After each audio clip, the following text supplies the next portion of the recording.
हाय दोस्तों, एडवांस जावा के lecture series में आपका स्वागत है। आज हम लोग पढ़ने वाले हैं जेएसपी यूज बीन टैग। तो जेएसपी यूज बीन टैग का काम होता है कि किसी भी बीन को अपने पेज में यूज करना। ठीक है। अब सवाल उठता है कि जावा बीन क्या होता है भाई। तो बीन होता है एक reusable component. Reusable component reusable component आप किस चीज को बोल सकते हैं? तो रीयूजेबल का मतलब होता है कि एक ऐसी चीज जिसको एक बार बनाएं और बार बार इस्तेमाल करें। तो जनरली क्या होता है कि जब हम एक स्टैंडर्ड प्रोजेक्ट बनाते हैं तो हम जेएसपी पेज के अंदर बार बार जावा का कोड नहीं लिखते, मतलब स्क्रिप्टेड बार बार नहीं लिखते, वो बहुत ज़्यादा मिक्सअप टाइप का दिखता है।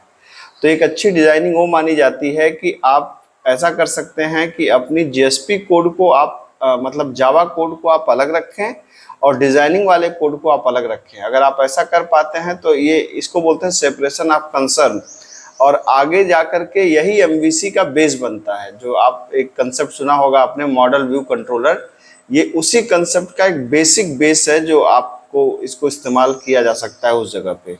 ठीक है। तो अब यहाँ पे आप ऐसे समझिए कि अगर आपको बीन यूज करना है तो इसके लिए मैं एक एग्जांपल यहाँ पे ले रहा हूँ। जैसे आपने एक यूजर नेम यहाँ पासवर्ड या लॉगिन बटन पे आप क्लिक करें तो लॉगिन हो जाए। तो अब मैं चाहता हूँ कि जो लॉगिन चेक करने की लॉजिक जो हम लोग लिख रहे थे पेज के अंदर लिख रहे थे, अब हम पेज के अंदर नहीं लिखना चाह रहे हैं, बल्कि इस लॉजिक को हम लोग लिखेंगे बीन के अंदर। ठीक है। तो आइए इस चीज को हम लोग करके देख लेते हैं कि कैसे करना है, तो आपको ज्यादा क्लियर समझ में आ जाएगी चीजें। तो सबसे पहले तो हम हाँ, इसको मैं पहले क्लियर कर दूं कि ये बीन आप सीधा बना सकते हैं बिना नेटबीन्स के भी, और बीन आप बना सकते हैं नेटबीन्स के साथ भी। बिना नेटबीन्स के मतलब सिर्फ अपाचे टॉमकैट की मदद से आप बनाएंगे तो इसके बहुत ढेर सारे स्टेप्स हैं। अगर आप उसमें इंटरेस्टेड होंगे तो मुझे कमेंट कर दीजिएगा। अगर आप नेटबीन्स से करेंगे तो थोड़ी सी आपको आसानी होगी, तो आपको काम करना थोड़ा सा कंपैरेटिव आसान हो जाएगा। तो आइए देखते हैं। तो पहले आप जाइए फाइल के अंदर, न्यू प्रोजेक्ट, और एक नया प्रोजेक्ट यहाँ से लीजिए, जावा वेब प्रोजेक्ट यहाँ पे लीजिए। और ये हो गया आपका, जैसे मान लीजिए मैंने नाम दिया टेस्ट बीन नाम से दिया, और नेक्स्ट किया, सर्वर लिया, नेक्स्ट किया, और ये फ्रेमवर्क पूछेगा, फ्रेमवर्क हमें चाहिए नहीं तो आप इसको फिनिश कर दीजिए यहीं पर। ठीक है। तो मैंने बताया था आपको कि इस पेज के अंदर सबसे पहला आपका जो दिखेगा वो इंडेक्स पेज दिखेगा। तो इंडेक्स पेज को, ये डॉट एचटीएमएल पेज है तो बेहतर होगा कि आप इसको हटा दीजिए, आपकी एचटीएमएल पेज हमें नहीं चाहिए। ठीक है। तो इसको आप राइट क्लिक करके यहाँ पे क्या कर दीजिए, डिलीट कर दीजिए, और यहाँ पर एक नया पेज ऐड करिए, लेकिन उसका नाम रखिए इंडेक्स डॉट जेएसपी पेज। आप यहाँ से ले लीजिए, इसका नाम रखिए इंडेक्स डॉट जेएसपी। ठीक है। इसको आप फिनिश कर सकते हैं। तो अब सबसे पहले मैंने कहा कि यहाँ पे इसकी कोई ज़रूरत नहीं है, आप चाहें तो इसे भी हटा दीजिए। हेड में टाइटल चलिए पहले से लिखा आता है तो इसको रहने दीजिए। बॉडी में आते हैं हम लोग। अब काम क्या है कि हमें लॉगिन चेक करना है, और लॉगिन चेक करने की लॉजिक मैंने आपको बताया कि आपको लिखना है अपने बीन के अंदर। तो बीन कैसे बनेगा, यहाँ पे जो सोर्स पैकेजेज है ना, बेसिकली यहाँ पे हम लोग क्लास रखते हैं। तो अच्छा होगा कि यहाँ पे राइट क्लिक करके अपना एक खुद का पैकेज आप बना लीजिए। तो न्यू करके यहाँ पे जा करके पैकेज बना दीजिए। जैसे मैं इसका नाम दे सकता हूँ com.mypack। ठीक है। और आपने इसको बना लिया। ठीक है। बिना पैकेज के भी काम चल जाएगा, लेकिन जावा में एक अच्छी प्रैक्टिस होती है कि अगर आप कोई चीज़ बना रहे हैं तो उसको पैकेजेस के अंदर रखते जाइए, जिससे थोड़ा सा हर चीज़ क्लियर रहे कि कौन सी चीज़ किसके अंदर है। ठीक। तो अब यहाँ पर देखिए, यहाँ पर राइट क्लिक करके आपने एक न्यू करके एक जावा क्लास बना सकते हैं। ये जावा क्लास ही हमारी बीन कहलाएगी। और यहाँ पर जैसे आपने कहा कि इस क्लास का नाम मान लीजिए मैंने रखा लॉजिक्स। ठीक है। मतलब लॉजिक्स रखने का मतलब क्या है कि मैं सारी लॉजिक्स को इसके अंदर रखना चाहता हूँ। अब इस लॉजिक क्लास के अंदर आप क्या कर सकते हैं कि सारी जितनी भी आपकी लॉजिक्स हैं उन सबको आप रख सकते हैं। जैसे मैंने कहा कि मुझे लॉगिन चेक करने की लॉजिक लिखनी है, तो मैंने यहाँ पर क्या किया, मैंने यहाँ पे कहा कि पब्लिक, एक फंक्शन मेरा देगा बूलियन वैल्यू रिटर्न करेगा। मैंने नाम दिया चेक लॉगिन, इस फंक्शन का नाम दिया, और इसके अंदर हमने दो आर्गुमेंट दिया। ठीक है। एक स्ट्रिंग दिया यूजर नेम और एक स्ट्रिंग दिया पासवर्ड। सही है। अब यहाँ पे आप चेक कर लीजिए कि आप यहाँ पे चेक कर रहे हैं कि यदि यूजर नेम, मैं मान के चल रहा हूँ कि यूजर नेम अगर धनंजय है और अगर पासवर्ड क्या है, मान लीजिए यूनाइटेड है, तो आपने कहा कि इसका मतलब सही है, रिटर्न ट्रू। हमने माना कि यूजर नेम धनंजय और पासवर्ड यूनाइटेड है, सही है, अदरवाइज मैंने कहा रिटर्न क्या, फॉल्स। ठीक, तो ये आपको समझ में आ रही होगी बात कि अगर ये हमने लॉगिन चेक करने का एक फंक्शन लिख लिया, मतलब हमारी एक क्लास है लॉजिक्स, इसी क्लास को ही हम बीन बोल रहे हैं। बीन कुछ अलग से नहीं है, bean is a component. Component क्यों, ये क्लास एक कंपोनेंट की तरह है, मतलब हम इसको जहां जितने पेज में चाहे उतने पेज में हम इसको कॉल कर सकते हैं। और चेक लॉगिन नाम का फंक्शन है जो यूजर नेम पासवर्ड ले रहा है और यूजर नेम पासवर्ड चेक करके ट्रू या फॉल्स रिटर्न कर रहा है। अब यहाँ पर जैसे आप इंडेक्स के अंदर आ पाए, अब यहाँ पे आप लॉगिन पेज को आप आराम से बना लीजिए। जैसे हमने यहाँ पे एक फॉर्म बना लिया, यहाँ पे कहा फॉर्म, मेथड इक्वल टू आप चाहे तो गेट, और एक्शन इक्वल टू आपने क्या कर दिया, ब्लैंक कर दिया। अब यहाँ पर थोड़ी सी डिजाइनिंग जैसा कि हम लोग करते हैं, तो आपने कहा टेबल विद इक्वल टू, यहाँ पे विद इक्वल टू मान लीजिए आपने कहा कि 500 पिक्सल, अलाइनमेंट चलिए सेंटर में कर देते हैं, अलाइनमेंट इक्वल टू सेंटर, और यहाँ पर हमने कहा कि TR और TD, कॉल स्पैन 2, स्टाइल लगा सकते हैं आप यहाँ पे, बैकग्राउंड कलर मैंने कर दिया ब्लैक और कलर कर दिया वाइट। ठीक है, थोड़ा सा सजा दिया जाए, लॉगिन चेक विंडो ये कर दिया आपने।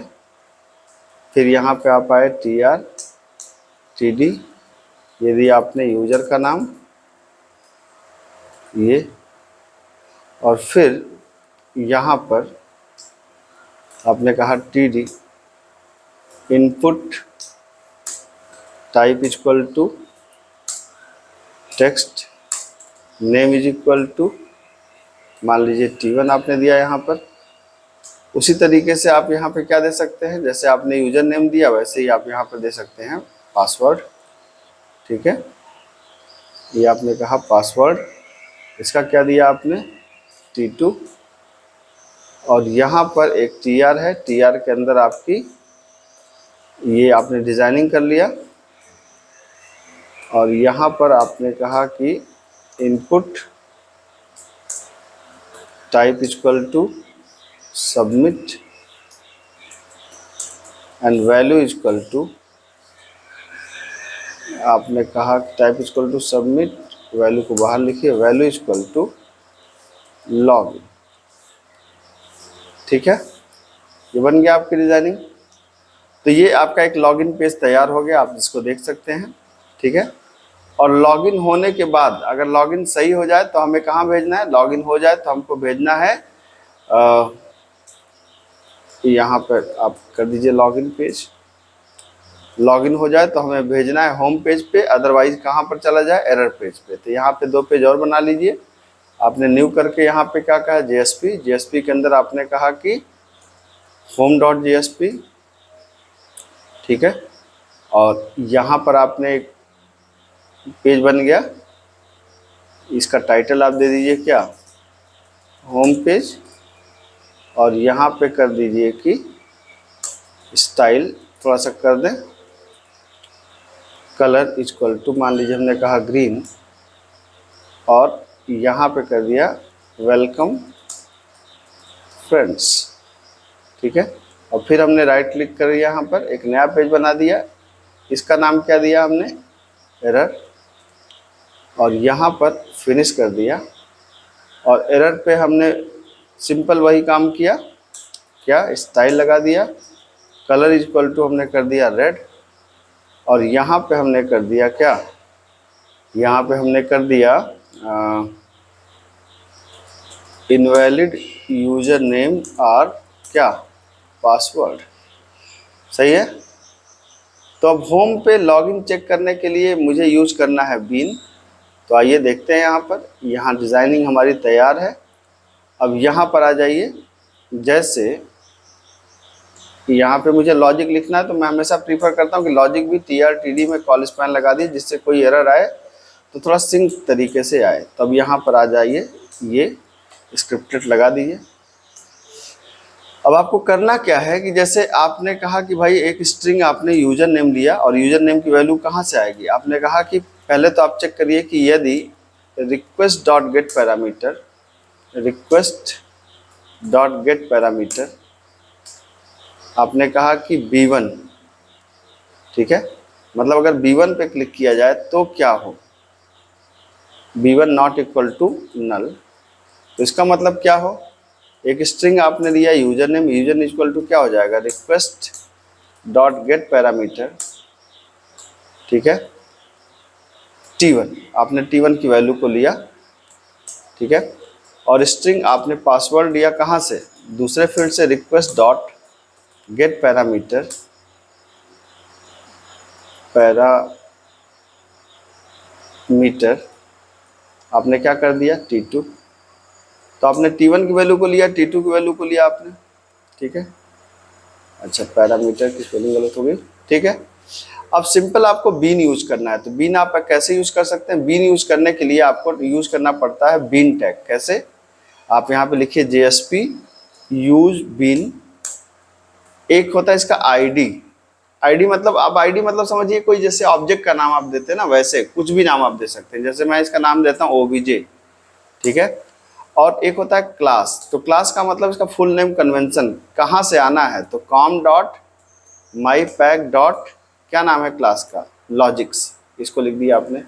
इसका मतलब आप कहना चाह रहे हैं कि आपको उस बीन को यूज करना है जिसकी क्लास है com डॉट माई पैक डॉट लॉजिक्स। तो लॉजिक्स नाम की क्लास है और उसका एक OBJ समझिए एक ऑब्जेक्ट है, एक आईडी है, जिस आईडी से हम उसको एक्सेस करेंगे। तो लॉगिन को चेक करने के लिए हमारे पास क्या ऑप्शन है, हमने कहा कि boolean response equal to object dot check login, और चेक लॉगिन के अंदर यूजर नेम पासवर्ड हमने दे दिया, ठीक है। If response is equal to true, तो हमने कहा क्या, रिस्पॉन्स डॉट सेंड रिडायरेक्ट। कहाँ रिडायरेक्ट, मैं इसके लिए कंट्रोल स्पेस दबा रहा हूँ जिससे हमारी हेल्प आ रही है, ठीक है। तो कहाँ पे चला जाए, मैंने कहा कि चला जाए होम डॉट JSP पे, ठीक है। एल्स कहाँ पे चला जाए, response dot send redirect, send redirect आप कह सकते हैं कि error dot JSP, error dot JSP, ये बन गया आपका, ठीक। तो आप देख सकते हैं कि क्या हुआ टेक्निकली ये कि आपने यहाँ पर जो चेक लॉगिन जो फंक्शन बनाया, ये चेक लॉगिन फंक्शन बेसिकली कहाँ पे बना हुआ है, चेक लॉगिन फंक्शन एक बीन में बना हुआ है, मतलब एक क्लास के अंदर बना हुआ। और इस क्लास को हम अब लॉजिक चेक करने की जो लॉजिक है उसको हम सीधा कॉल कर ले रहे हैं, ठीक है, नई लॉजिक बनाने की बजाय, मतलब यहाँ पे लिखने की बजाय। तो आप देख सकते हैं, मतलब ये तो एक छोटा सा काम है। अब इसको अगर आप रन कराएं इस तरीके से, आप सारे काम, वेबसाइट के जितने भी काम हो सकते हैं उसको आप कहाँ पे लिख सकते हैं, उसको आप बीन के अंदर लिख सकते हैं और फिर इन्हें यूज कर सकते हैं आपको जब भी ज़रूरत पड़े। यहाँ पर मैंने बटन का नाम B1 नहीं रखा था, इसको B1 कर दीजिए आप, ठीक है। बस रन करा के देखिए, आपने कहा धनंजय और यूनाइटेड, ये लॉगिन होगी, यस। और यही अगर आप दे दें धनंजय एंड कुछ भी गलत दे दें आप यहाँ पर, जय एंड जय दे दें, ये लॉगिन आपकी देखिए नहीं होगी, ये देखिए। तो टेक्निकली हुआ क्या इसमें, आप टेक्निकली इस बात को समझ सकते हैं कि टेक्निकली इसमें हम लॉजिक किसी और सेक्शन में लिख रहे हैं, ठीक है, और लॉजिक किसी और सेक्शन में लिख रहे हैं, मतलब हम लॉजिक लिख रहे हैं बीन के अंदर और यूज कर रहे हैं उसको कहाँ पर, अपने इंडेक्स पेज पे, ठीक है। तो होपफुली आपको बात समझ में आई होगी, क्योंकि ये एक ऐसी टॉपिक है जो, ये मैं बहुत छोटा एग्जांपल मैंने इस पे दिया है, इस पे बहुत बड़े बड़े एग्जांपल हो सकते हैं और ज़रूरत पड़ी तो हम लोग डेटाबेस में इसके और अच्छे अच्छे एग्जांपल्स को देने की कोशिश करेंगे, ठीक है। Thank you so much.